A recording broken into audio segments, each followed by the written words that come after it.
Time off, come all the way to Guyana, our birthplace,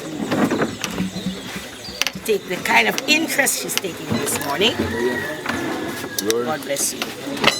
And I know that when you go back, you will indeed have not only a message, but you'll have food for thought, and you will remember this time spent on your wonderful land of Guyana. Glory. Especially Buxton, Glory. your birthplace.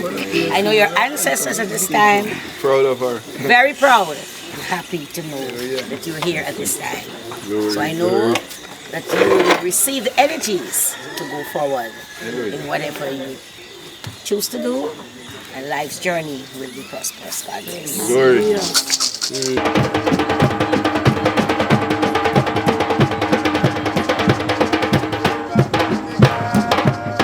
Hello and welcome. This is What the Stories Say. I'm your host, Dr. Pauline Baird, cultural bearer from the village of Buxton, Guyana.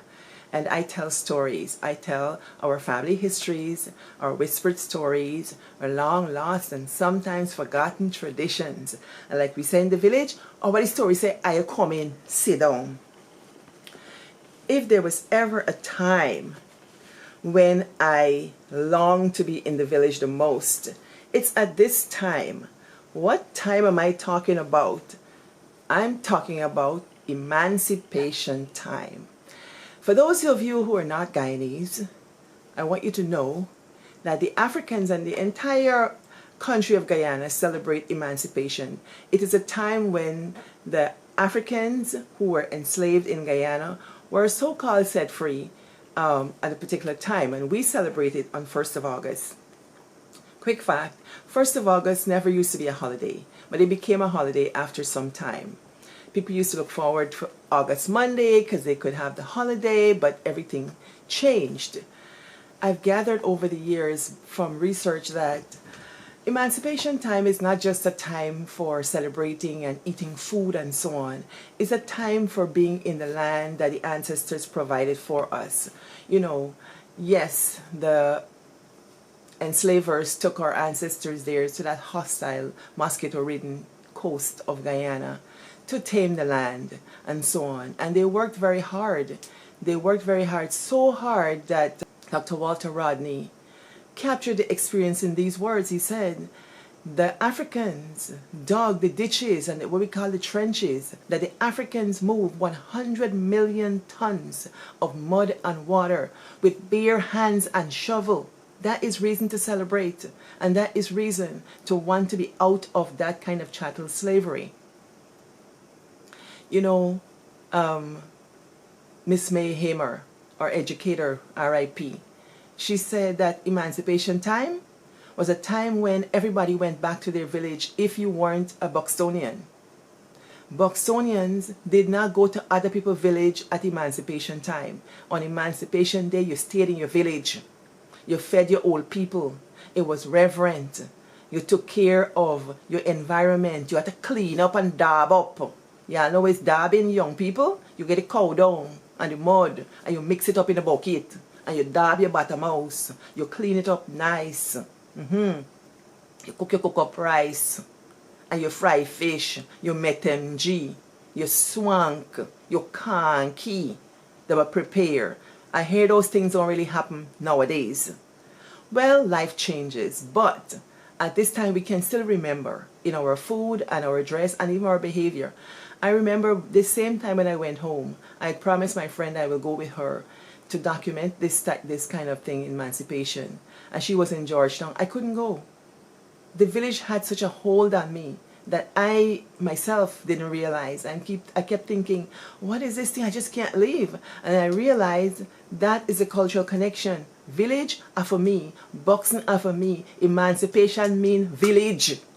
Yes. So I got to walk a village. And I got to do a village. Yeah. So those of you who are home, enjoy my proper jealous, are you? Good jealousy though. So not just go to the line top and dance up, wind up and things so. Join Sister Yvette Herod. Support she. You know Sister Yvette is gold. She's one of our elders. She got a lot of knowledge and she got heart for the village and the culture. Join her. Young people, learn from her. Learn. You know, Sister Yvette get discouraged. She said, young people in the K, they don't want to learn nothing. But Sister Yvette, not get discouraged. We're learning. Because she been put me in my place, you know. Yeah, she been telling me, no one can come. But I go far and I look for a culture. Sister Yvette, what's wrong with you? You know who is my mother? How am I look for my culture? It ain't me. Right. And me get hope. Me never would have think say that Nancy I stand up on one man right now, Brian Chester. Brian Chester never care what anything though. You look at him when he little, you think, by the little stray by so then okay. Brian Chester watch Nancy till he learn Nancy and you the Nancy man at the village. Must be the whole of Guyana too. Then get one other little Brian Chester somewhere who will learn the same Nancy. I not give up. Then get Mother Desiree.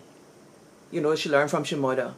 She decide she going to do this little routine of walking the village and it getting bigger. And she training the young people. And then, like she said, how she came to it, you're going to understand why I have a belief that culture will not die. It's not going to die. It will change. People grow and change. It will morph. So, what does emancipation mean to you? What are some of the rituals you take part in? What kinds of foods do you eat? And how do you try to teach the traditions or emulate the traditions for the young Buxtonians? What kind of legacies are you passing on?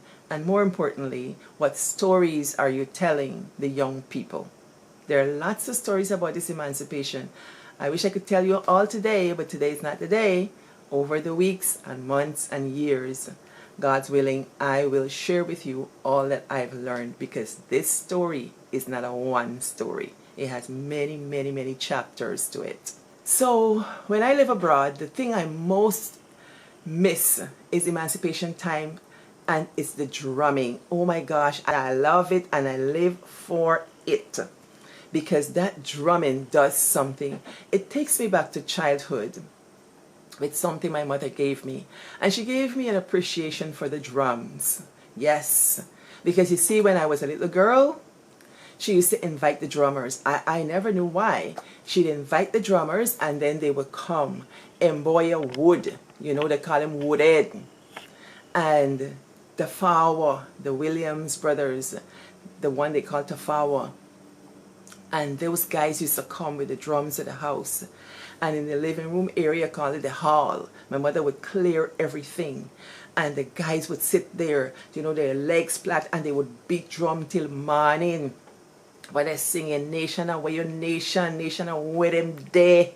And so they might sing Africa is Mount Zion. That's what they might sing about beat drum till they sweat. I see the glistening bodies. That was when they were young. And they had the shape together and they snatched strong black boys of Buxton. Yeah.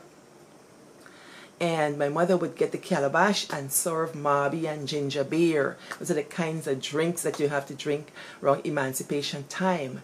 And when it came to the food time, it's cook up rice. Yes. And conky. You can't forget conky. And let me tell you, they beat drum from late afternoon till 4 day morning. All night, whole night. And my mother didn't get party. It's what she used to do. And so today I want to take a little snapshot of a part of the emancipation celebration in my village, Buxton. For the new subscribers, welcome. To the new followers, welcome. And let's have a look. I'm going to set the scene here a little bit to give you some context for what you're going to see. When I was little, like I said, my mother had the drummers come. And from what I understand, she was a faithist. Maybe they have another name for it, spiritualist or whatever, right? She didn't go to regular churches. She would have her own service at home with us little children, and she would have her friend come over or friends come over like that. I didn't think much of it growing up, but I wondered many times, what did she believe and stuff like that. Come 2017, I returned to the village after a major academic accomplishment, and I wanted to learn more about my village. And then I did learn things. Be careful what you go looking for. And so I wanted to know more about the village and what women had to say about the village. Because like I told you, I'm a village rhetorician, cultural rhetorician. I study the village. And so I wanted to learn more about this village from an adult standpoint, not from what I just knew instinctively and just looked at, because I know it, okay? I want to go with fresh eyes and to make the familiar strange and the strange familiar. So I would go down the road, I talk to people, use my camera, capture conversations and so on. This was pre-YouTube and pre-Facebook. I didn't know I'd have a Facebook account. As a matter of fact, I really didn't care for Facebook. But I was doing this thing even before all of this, and it so happened I can use this information to educate and to entertain. So I went home and I started walking the village, and I saw Miss Jean, R.I.P., the Ice Black Queen, or the Custard Black Queen as we say. Talk to Miss Jean, talk to Jacqueline, talk to other Miss Jean, Babalo, all these people. And so I'm gathering information of what it means to be a Buxtonian. And certainly it was around emancipation time. So I talked to some people. I began asking people, who can I talk to about the faithist people? Somebody said, you have to go when they have sunrise and sunset worship. I'm like, sunrise worship? I never heard of that in the village. So that was a new kind of tradition. So they say, go to Mother Desiree. So I said, okay, who is Mother Desiree? Remind you, when I left the village, I only know one mother, and that was Mother Beryl. A mother is not a parent in this context. A mother is the head of the spiritual church. She's a female priest, a minister, or so on.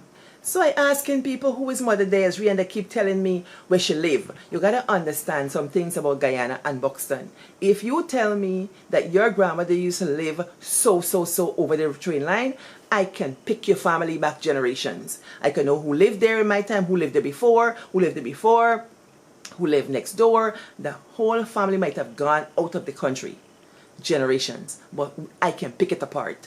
So when they're telling me this person lived there, I'm like, they ain't got no Mother Desiree live there. And so they start telling me, oh, Priginell over here, and Vicky and them cast on the back, and these other people over there. The lady who was so at the street. I said, no. When I went to the libation ceremony, that's another thing that takes place. 31st of July, by the market square, by the monument, celebrating the anniversary of this emancipation. And when I got there, I see a lady officiating. I look at the woman. I said, wait a minute. You mean if you tell me it's Desiree? They said it's Mother Desiree. I said, when me left, she was Desiree. Well, she older than me, so I was a sister Desiree. Well, she's a mother. Yes. When I left and go where tell y'all, I used to left old people. I come back, I get archivist. I come back and it's Desiree, Miss Desiree. She's Mother Desiree now. All good and nice. So I said, I got to see this Mother Desiree. So they said I got to go 3 in the morning to go and see Mother Desiree. I hardly sleep. I think me even sleep the night. So I got to go for 1st of August early morning because she got service. So your girl pull up in the middle street where Mother Desiree Church is, and I got an education. And I'm going to show you, and you will hear and see for yourself. Mind you, some of this footage is not very good because it was dark when we started, but Mother Desiree started a tradition of walking the village, and that's such a beautiful thing, especially when you've lived abroad a while. Nowadays, people taking care to go down village, We used to walk from front to back and back to front, straight to sideline. Now, them people take care. I think this is a time when we can take our feet and walk the village. So I decided to walk the village.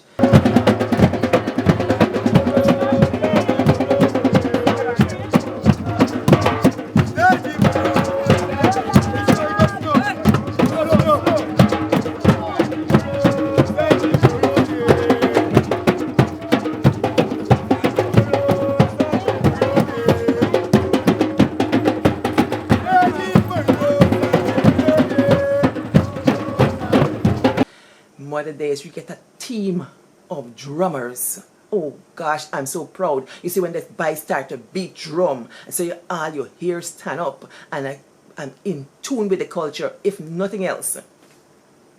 And so I was mesmerized. And then people say culture dead. And people say how them picked in our continue culture. Now on Mother Day's rewatch, she get a drum corps. And they just beat. And not only a senior drum corps, they get little one too. At 6-year-old, so them beat if they pick the finger up on this drum. I tell you the drums talk. Then drums just talk. And so I went this early morning. I see my old friend Gloria, rest in peace. I meet Gloria. Gloria said, man, I could take out a picture. Because I forgot the early morning and I walk with them. I'm not good on the camera, I learn all the time, but some of my bones become me want for sing Africa, Mount Zion. And so them I sing nation away your nation away then there. This nation they're talking about is not the nation of Guyana. It's people. You know, when I listen to Nation Away Your Nation, I felt nostalgic, I felt sad for the first time. I'd never felt sad about emancipation. I always felt it was a celebration.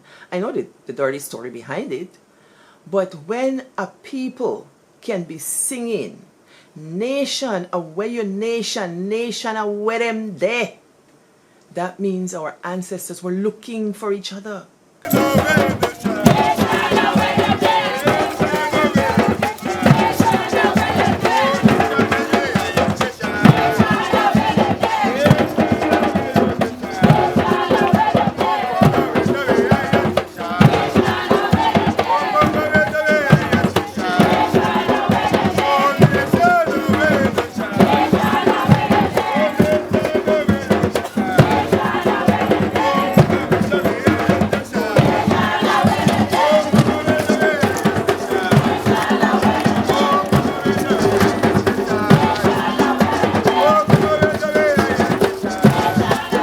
The nation, the tribe, the call of their homeland must have been so heavy on the first ones who were brought to this South America, this rugged, hostile terrain where they had to dig ditches. According to Dr. Walter Rodney, 100 million tons of mud my ancestors moved with bare hands and shovel. Saddened me. But it tells me that I can survive. And not only survive, thrive. What me get for cry for? What me get for cry for? I listen to that. They say, one by one. They must sing, one by one. One by one. Africa, one by one. One by one. You're going to hear it.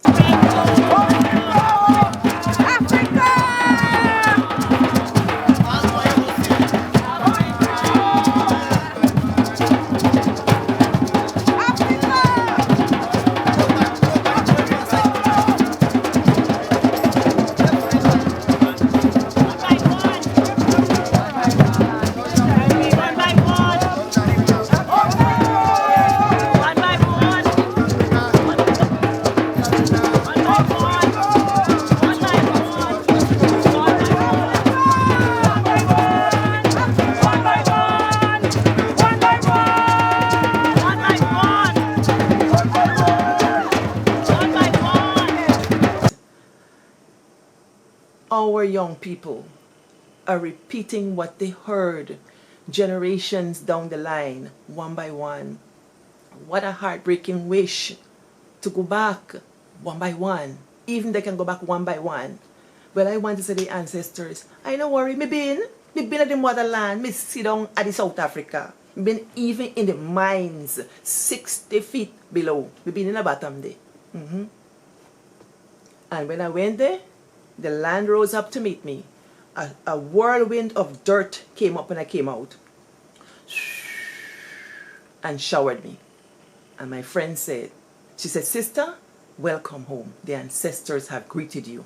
I said, wow. One by one.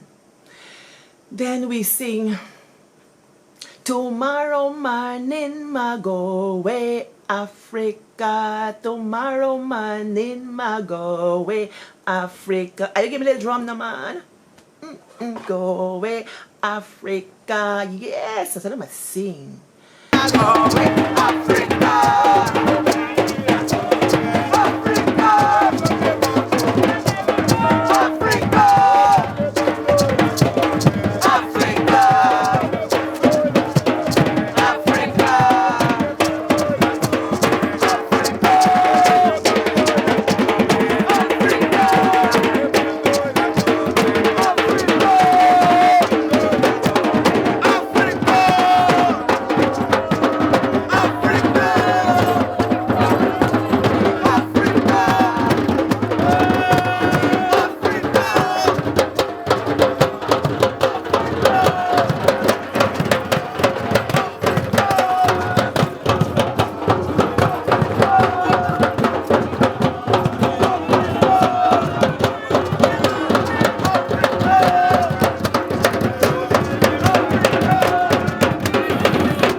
You know, people say we, the diasporans, romanticize Africa. Minaki. Minaki. Where you come from, you come from. Where you born, you born. I think Guyanese appreciate being Guyanese. African Guyanese appreciate that. But to say that longing for Africa, as our ancestors did, is romanticizing, as well as, according to Baba Yusi Kwayana, confounded nonsense. That is confounded nonsense. Yeah, I believe he discussed nice. He discussed proper. And I feel for them because many of them couldn't return. Mind you, not every African that came to Guyana came on the slave boats. Some of them came as indentured immigrants. You know? Yeah, some of them came to work. That's the history we forget. And I'm going to share with you some of the idiosyncrasies or the unique spots of this whole slavery and emancipation story. I'll share with you this month. And they sing that, and they sing about Kanji water, going over Kanji water, sail and go away. Over Kanji water, sail and go away. I said I'm a singer.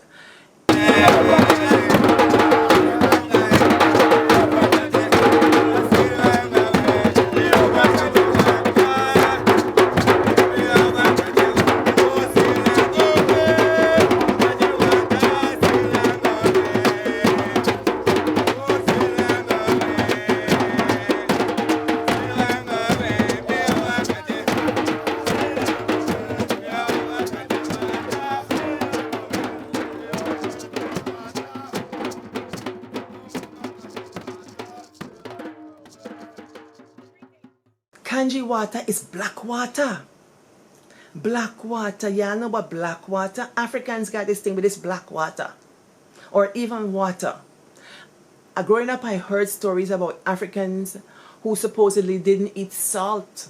Because when they didn't eat salt, it would allow them, when they die, to the spirits can go back to Africa. They can cross the water to go back to Africa. Black water, they talk about the entities or the deities or whatever that live in the water, the water muma, with water. There are lots of stories about the water that we can learn. And so these songs have come down generation. Over Kanji water, sail and go away. And so they used to fly. Yep.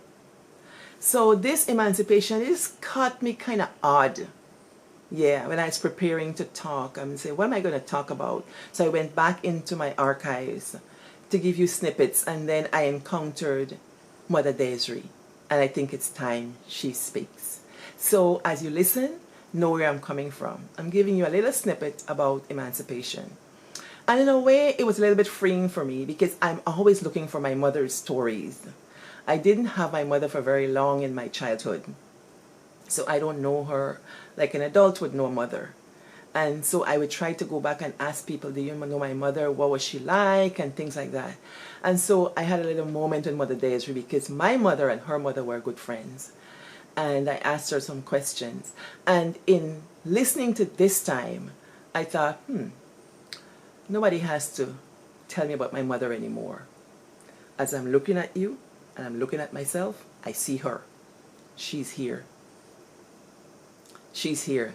I see my sisters, I see my mother. I see my brothers, I hear my brothers, I hear my mother. I don't have to go looking for her anymore.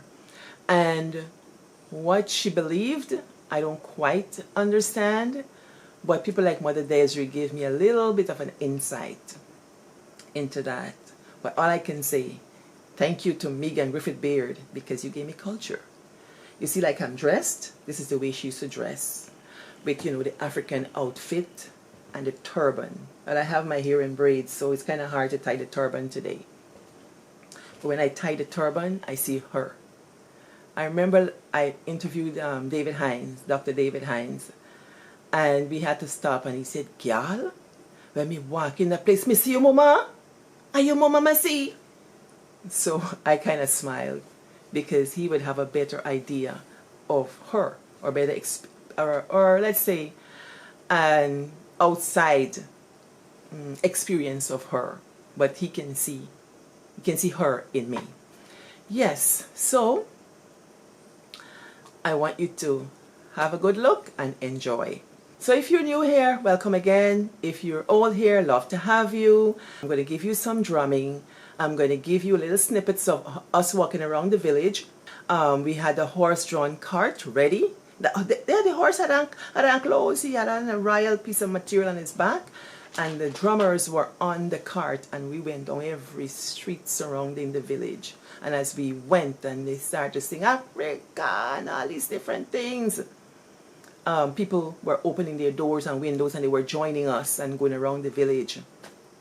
By day clean, man, I was jumping, full of adrenaline and cultural rush. This is Sister Desiree, right? Right. And it was a long time since I was a little girl. So can you tell me a little bit about this celebration? What is it you do and why? Oh, well, at this time, we will do some abstaining first.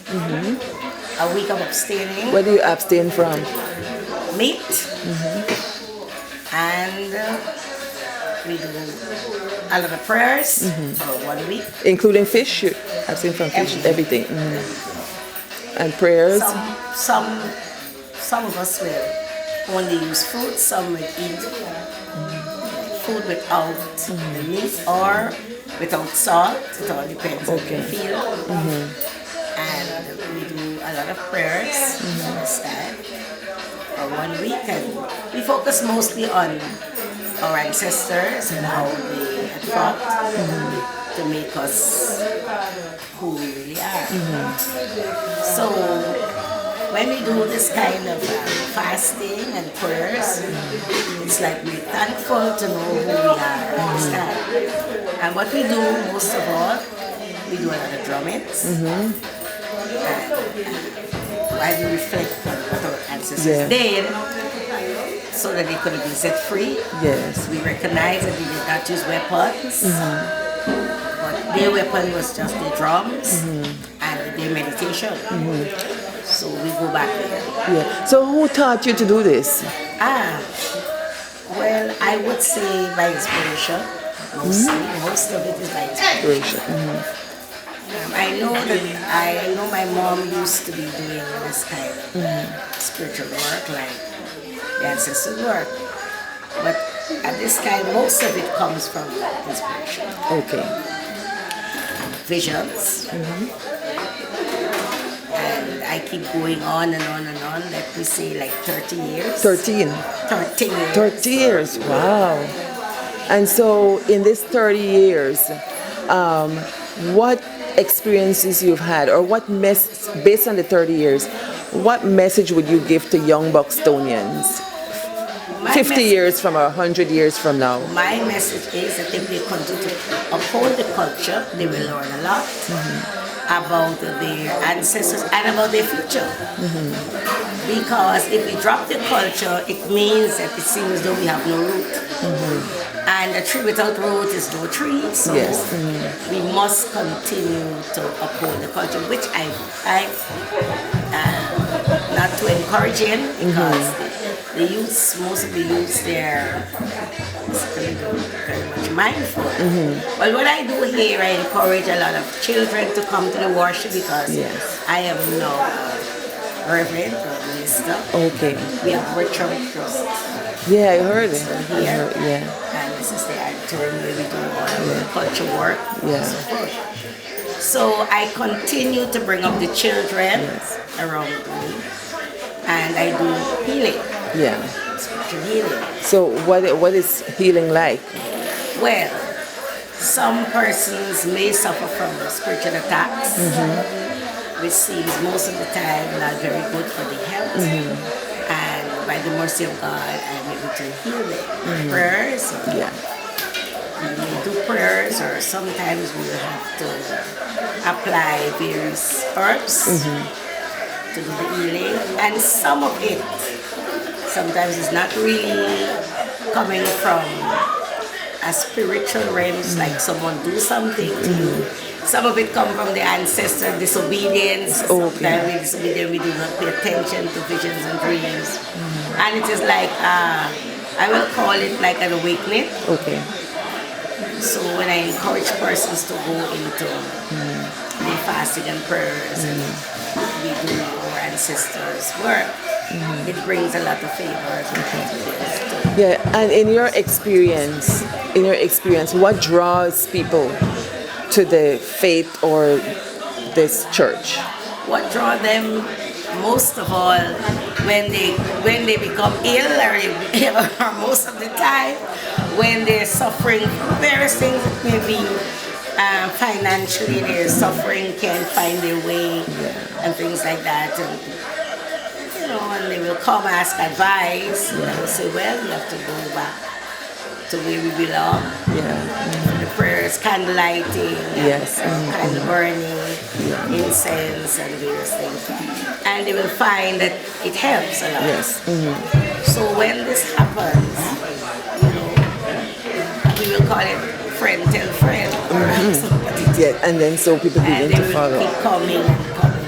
Some will come, and when they feel better, they don't come Go back. And, all of that. God Yes. lead us to this great teacher. Yes, yes. So you were part of the organization too. Yes, and I see it as community service as well. Do you see it that way? Yes, it is indeed, Yes. because like children, babies, some parents, some mothers, not able to get babies, Yeah. we help them through herbs, Yes. and the mercy of God, they become pregnant. Okay. Or sometimes they are pregnant, but at the time for delivery it's difficult, and you help them along with inspiration. There's a number of things you cover: physical, mental, spiritual, and all of Yes, that. and then we will get a celebration. Yes. And one thing I would say is that I do not only celebrate for Africa, but I will also pay attention to the Hindu realms and the Yes, Chinese and all of those things, nation. the Eastern beliefs. Okay, so maybe I will get more questions later because it's very early in the morning, so I didn't sleep yet. So, so we'll probably talk again. Yes, we because I'm kind of interested in some of the things you're saying. As you know, my mother was a part of this thing to some extent. I'm not quite sure what it was, or I have vague memories. Yes. And I don't know, I wish I had known her to ask her what she believed and why and things like that. But I think she gave me enough for my life in the short time I had her. So, because looking back, I feel like she knew things, I don't know, just the way we've been raised and things like that. And I don't know people who knew her that can tell me that aspect of her life. was she doing? Why was she doing those things? Any of that kind of stuff. So Yes, I can remember your mom. yes, yes. Because I know she used to come to your mom, and I don't know what the relationship was or anything like that. Yes, they were close. Yes. And I would say it was mostly on the spiritual background that we become close because in those days, persons were not so much into spiritual life or the faith life. So if one become ill or one got the experience, they will go to the others. Yes, for Try support. to grasp something from Okay, each other. yeah. But what I find at that time, persons who got into their life, they were much more serious than now. Okay. For some reason, they were more serious. Yes. They were even more obedient. Yes. They took more time and care to prepare for the holy work. Yes. They do a lot of fasting, more than I would find we will do. And I even, in my own little thought, I said, probably our ancestors paid so much of a price that it make it easy for us. Yes. Because we don't suffer that much. Yeah. So what they had put in, like your mom, my mom, what they put into the business, if we lose that flavor, we'll be out. Yeah. Because not very much persons putting into Yeah. the business in, I would say, in the way they should. Yeah. Sometimes we do practices of the faith, but we're not putting our all into Do it. Okay. another person not putting it Yes. all. That's perfectly fine. So we just play around with the business and you wouldn't feel the vibes that you're supposed to. Yes. And I would say from my experience, it becomes very difficult to be a leader because you have a lot of stress and strain. Yeah. Members will find it easy because they depend a lot on you. Yes. And what I'm trying to impart with the members is that they will have to try to understand that I will not be around all the time. And I'm afraid that we will lose this, Yeah. the whole thing. Yeah. The children would not have anything to be back on because if they don't learn, when the children come up, they wouldn't have nothing to feel. Yeah. So I would be very happy if members they're getting an opportunity Yes. through me, and if they learn something, they will impact something with their children. Okay. Sure. So that's my fight. Yes. That's my fight. That's a good fight. Yes, I'm really trying. Yes. I'm fighting on. Yeah. I couldn't remember that in the early days, we used to get this very walk. In the morning, our folk parents used to do it. Yeah. And I just had this kind of vision within me that I should go back on this. Okay. And since when you started going back on the walk? A few years I started, but then persons did not pay much mind to it. And very few people come. They were more interested in the what they do on the line top. So they never pay much mind. Last year, a lot of persons did come out last year. But I'm not tired. Okay. No, I'm not tired. Yes. I feel we will get somewhere. Yes. So that's a good note. Fighting. Yes. And I am not truly satisfied, Right. but I'm getting there. Okay. Yes, I'm getting there. Well, that's a good note to end on. So I don't want to keep you from the walk because I want to see what this walk is about. Yes. Okay, thank you very much. It will be pleased, and it will be right and meet in your sight what we are about to do. We give you all the praise and all the thanks for all those who are here. For those who will join us, my Lord, let it be a peaceful walk, my Lord. And let us be able, Lord, to celebrate at this time. We thank you for this new day.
You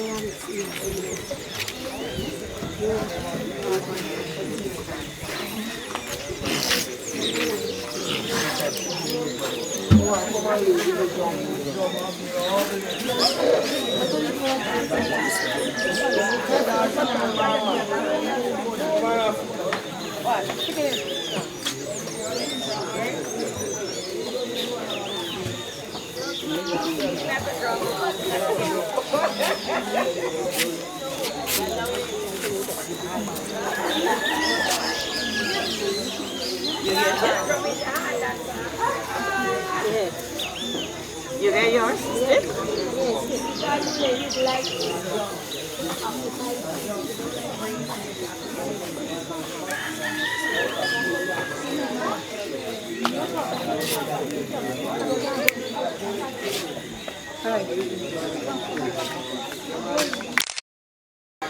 Matthias, officers and members, God bless you. God bless you too. Because you did cooperate the entire journey.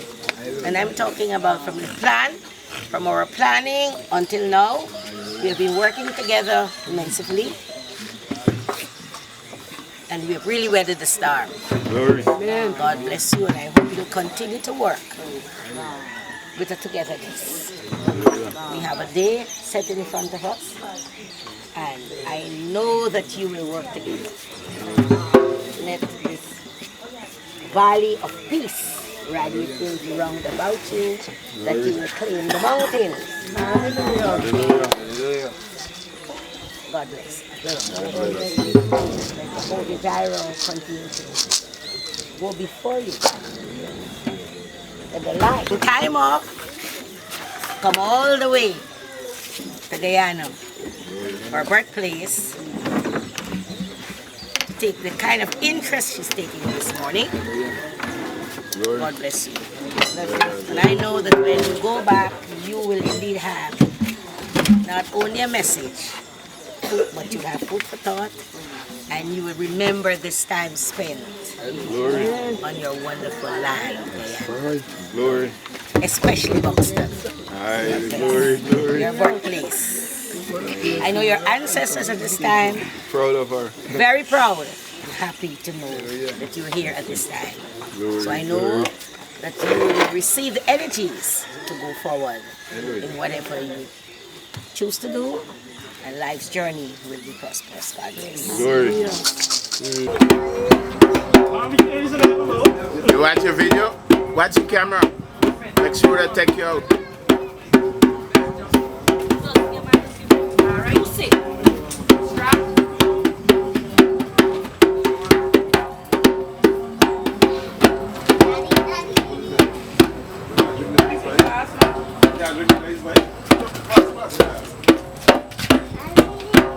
Yes, we jumping with family.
the outfit. This is not what Guyanese wear every day. This is not a Guyanese outfit.